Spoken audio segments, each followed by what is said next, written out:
Assalamualaikum warahmatullahi wabarakatuh.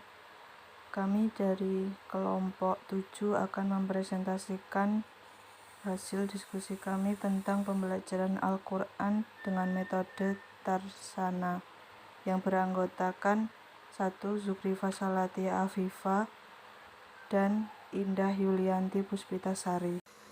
Al-Quran merupakan firman Allah yang diturunkan kepada Nabi Muhammad SAW sebagai mukjizat melalui malaikat Jibril yang diriwayatkan secara mutawatir. Membacanya dicatat sebagai ibadah yang dimulai dari surat Al-Fatihah dan diakhiri dengan surat Al-Anas. Al-Quran secara harfiah berarti bacaan sempurna, yaitu merupakan suatu nama pilihan Allah yang sungguh tepat karena tiada satu bacaan pun sejak manusia mengenal tulis baca 5.000 tahun lalu yang dapat menandingi Al-Quran. Bacaan sempurna lagi mulia. Di dalam Al-Quran terdapat nilai-nilai ajaran yang bersifat universal sebagai manifestasi dari agama Islam. Nilai-nilai yang terkandung di dalamnya berfungsi sebagai petunjuk dan penuntun umat Islam dalam menjalankan tanggung jawabnya sebagai Abdullah dan Khalifah Fa'aurat. Sesuai dengan arti Al-Quran secara harfiah yang berarti bacaan sempurna, Al-Quran diturunkan memang untuk dibaca. Membaca Al-Quran merupakan pekerjaan yang utama yang mempunyai berbagai keistimewaan dan selanjutnya fokus penelitian. Berangkat dari permasalahan di atas, penelitian ini memfokuskan pada bimbingan belajar membaca Al-Quran metode Tarsana di Sekretariat Tarsana, Jalan Perkutut nomor 11, Barangawi, terutama mengenai tujuan materi metode dan sistem evaluasi yang digunakan dalam bimbingan belajar membaca Al-Quran metode Tarsana. 2. Rumusan masalah. Berangkat dari latar belakang masalah di atas, dapat dirumuskan beberapa rumusan masalah, yaitu 1. Bagaimana tujuan yang ingin dicapai dalam bimbingan belajar membaca Al-Quran metode Tarsana. 2. Bagaimana materi yang digunakan dalam bimbingan belajar membaca Al-Quran metode Tarsana. 3. Bagaimana metode yang digunakan dalam bimbingan belajar membaca Al-Quran metode Tarsana.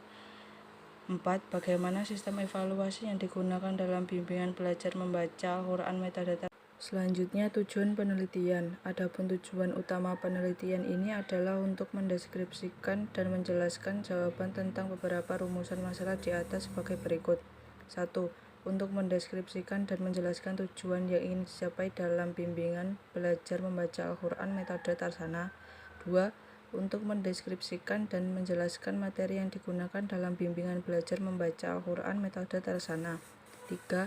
Untuk mendeskripsikan dan menjelaskan metode yang digunakan dalam bimbingan belajar membaca Al-Quran metode Tarsana. 4. Untuk mendeskripsikan dan menjelaskan sistem evaluasi yang digunakan dalam bimbingan belajar membaca Al-Quran metode Tarsana. Selanjutnya, manfaat penelitian.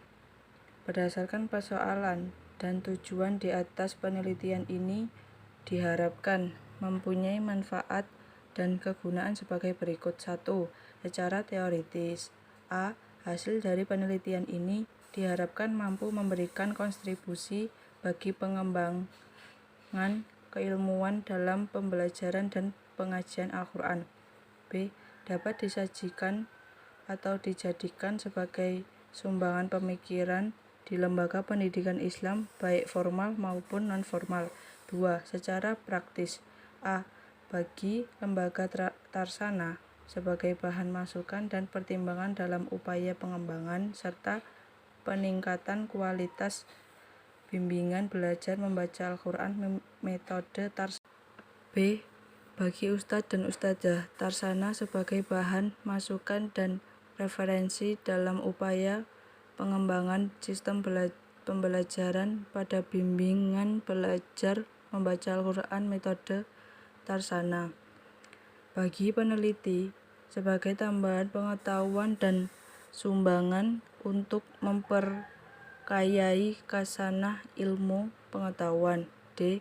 Dapat menjadi inisiator serta turut memberikan inspirasi sekaligus motivasi bagi peneliti lain, khususnya mahasiswa STAIN Ponorogo sendiri, untuk melakukan penelitian lebih lanjut yang sekiranya terkait dengan gagasan peneliti.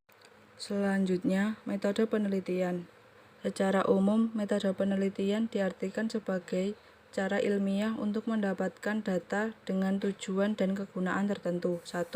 Pendekatan dan jenis penelitian. Dalam penelitian ini digunakan metodologi penelitian dengan metode kualitatif yang memiliki karakteristik alami atau natural setting sebagai sumber daya langsung deskriptif, di samping hasil proses lebih penting.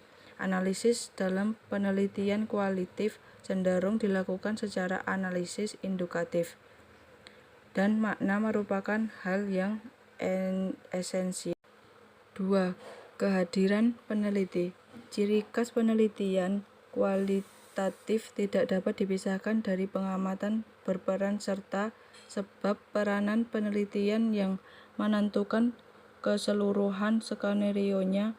Untuk itu, dalam penelitian ini peneliti bertindak sebagai instrumen kunci, partisipan penuh sekaligus pengumpul data, sedangkan instrumen yang lain sebagai penunjang.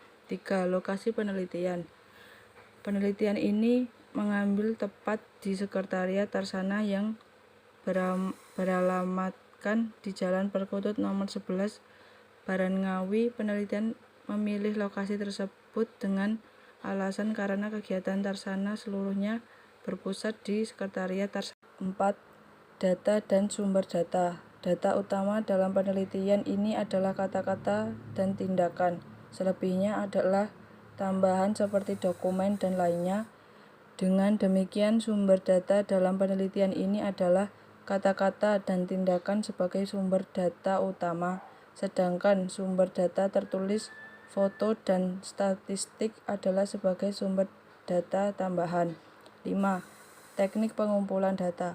Teknik yang digunakan dalam pengumpulan data dalam penelitian ini adalah teknik snowball sampling, yaitu teknik penentuan informan yang mula-mula jumlahnya kecil, kemudian informan ini disuruh memilih teman-temannya untuk dijadikan informan, begitu seterusnya, sehingga jumlah informan semakin banyak.